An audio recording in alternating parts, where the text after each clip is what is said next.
Почитувани присутни, почитуван заменик министар, проблемите со финансирањето на локалната самоуправа на општините е евидентен и тоа е проблем кој што се провлекува особено кога СДСМ е на власт, односно особено кога градоначалниците од СДСМ управуваат со општините. Мотивот на СДСМ за предлогот на овој закон и заедно во пакет со другите два закони кои што веќе се во собраниска процедура, односно едниот, другиот и третиот закон се на оваа комисија и ќе ги разгледуваме напосредно, е повеќе од очигледен, а тоа се локалните избори кои што доаѓаат во оваа година. Очигледно е дека СДСМ активно решила да си прави пат за организирање на локални избори и на тој начин преку овие закони сака да ги извади неработниците од СДСМ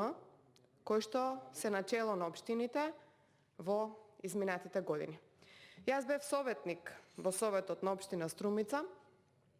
во овој мандат и токму знам колку проекти се реализирани, колку имаме активност од страна на градоначалникот, колку проекти се ветени, а се нереализирани и колку датираат од далечната, не знам, таму 2009-2010 година,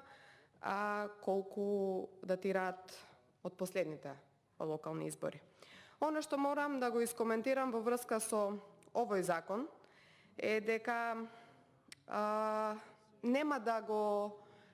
ја подобрат овој закон конкретно, нема да ја подобри сликата која што граѓаните ја имаат за општините. Ова се некои си дополнителни 2 милиони денари, бидејќи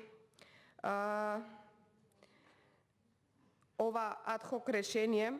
како што имаме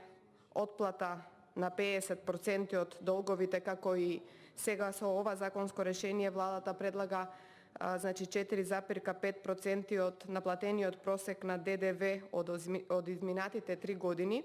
да се префрли на општините во 2021 година, наспроти актуелното решение од 4,5% само за 2020 година. Значи, согласно ваквото решение, сите 80 општини и градот Скопје ќе подолат вкупно 36 милиони евра наместо 34 милиони евра,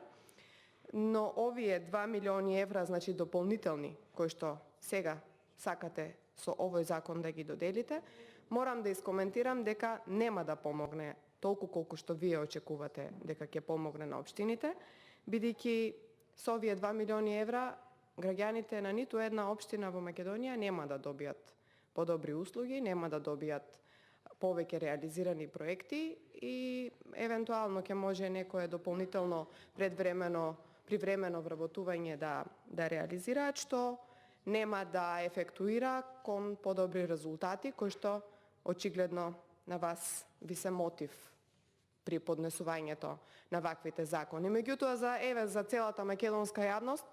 сакаме да го обелодениме тој ваш мотив, таа ваша скриена намера за поднесување на ваквите адхок законски решенија под превезот на ковид кризата. Меѓутоа, со ова знаете ли што само признавате? Признавате само дека вашите 4 сета на мерки не вродиле со плод. Затоа што од повратот на ДДВ-то се гледа во општините, бидејќи сакате да го земеме во предвид само повратот на ДДВ само од последната година, повеќе од очигледно е дека потрошувачката се намалила, вие не сте успеале да реагирате кон поголема потрошувачка и покрај толку многу пари што се потрошија со овие сетови на мерки, не стигнаа истите таму каде што требаше.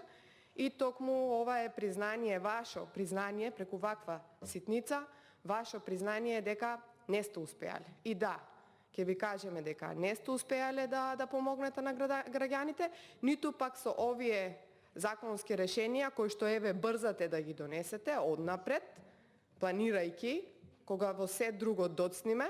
Во ова се брзаме да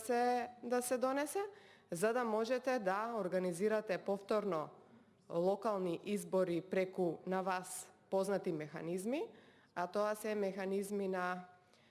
лажење на граѓаните, предвидување на што е можно повеќе проекти за граѓаните,